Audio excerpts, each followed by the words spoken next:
Hello everyone, তো দেখো আজকে আমি গুগলি নিয়ে চলে এসেছি তোমাদের কাছে। আমাদের এখানে কিন্তু এগুলোকে গুগলি বলে, তোমাদের এখানে কি বলে অবশ্যই বলো। আর দেখো আমরা এটাকে সেদ্ধ করে নিয়েছি। সেদ্ধ করলে খুব তাড়াতাড়ি ছাড়ানো যায়, আর আমি সেপটিন দিয়ে ছাড়িয়ে নেব। আর তোমরা যদি ব্যবহার করো ভেঙেও নিতে পারো। তো গুগলিটা ছাড়ানো হয়ে গিয়েছিল। আর দেখো এখানে আমি আলু, পেঁয়াজ আর গুগলিটা সুন্দরভাবে ধুয়ে পরিষ্কার করে রেখে দিয়েছিলাম। আর এখন আমি গুগলিটা কিভাবে বানাবো আমি সেটাই তোমাদের সাথে আজকে দেখাবো। তো দেখতে থাকো ভিডিওটা। অবশ্যই ভালো লাগলে লাইক, কমেন্ট আর সাবস্ক্রাইব করো। তো সবার ফার্স্টে আমি তেল দিয়ে আলুগুলোকে ভালো করে ভেজে নেব। যদিও আমি ডুমু ডুমু কেটেছি, কখনো কখনো লম্বাও কাটা যেতে পারে, যেমন তোমাদের ইচ্ছা সেভাবে তোমরা আলু কাটতে পারো। তবে একদম মাংসের আলু যেমন কাটে সেরকম কিন্তু কখনোই কেটো না, তাহলে গুগলিগুলোকে খুঁজে পাবে না। তো যাই হোক, এখানে আমার কথা বলতে বলতে তোমাদের সাথে গল্প করতে করতে আমার এখানে গুগলির সঙ্গে আলু ভাজাগুলো হয়ে গেছে। এবার আমার যেটা মেন, গুগলিটিকে ভেজে নেব।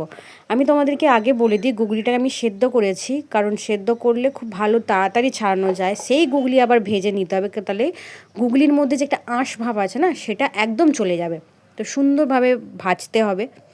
আরেকটা জিনিস তোমাদের বলি, যারা গুগলি সেদ্ধ করে না ছাড়াচ্ছ তারা যদি ভাঙো তাহলে বলবো খুব সাবধানে ভাঙবে, কারণ ওর মধ্যে শাঁখগুলো ঢুকে থাকে। তো ছাড়ানোর সময় তোমাদেরকে ভালো করে লক্ষ্য করতে হবে। তো এই দেখো গুগলিগুলোকে আমি সুন্দরভাবে ভেজে নিয়েছি, আর এখন আমি তুলে নিচ্ছি। এবার আমি কড়াইতে একে একে যে কেটে রেখেছিলাম পেঁয়াজ আর একটুখানি জিরে আর একটা মশলা তৈরি করেছিলাম, সেই মশলার মধ্যে কী কী ছিল বলো তো? একটু আদা, রসুন, পেঁয়াজ, আর ছিল টমেটোর, আর ছিল কাঁচা লঙ্কা। আর কেউ কেউ যদি সরষে খেতে চাও দিতে পারো, কিন্তু আমি খাবো না, তাই আমি দেবো না। তো যাই হোক, এটা দিয়ে একটু ভালো করে মশলাটা কষিয়ে নেবো। দেখো নুন, হলুদ, বাকি যে বেসিক মশলাগুলো ঘরে আসে সেগুলোই দিয়ে আমি ভালো করে মশলাটা তৈরি করে নিয়েছি। এবার আমি একে একে আলুগুলো দিয়ে দেবো, আর আলুগুলোর সাথে সাথেই আমি একটু গুগলিগুলো দিয়ে দেবো, কারণ আলু সেদ্ধ সেদ্ধ হতে হতে গুগলিটাও আস্তে আস্তে সেদ্ধ হয়ে যাবে, যদি সেদ্ধ অলরেডি ছিল। তো যাই হোক, সুন্দরভাবে আমি তরকারিটা করে নিচ্ছি। আর বন্ধুরা, তোমাদের বাড়িতে কি রান্না হচ্ছে অবশ্যই কমেন্ট করো, আর কে কোথা থেকে আমার ভিডিওটা দেখছো অবশ্যই আমাকে কমেন্ট করো। তো আমার রান্না তোমাদের কেমন লাগছে অবশ্যই বলো।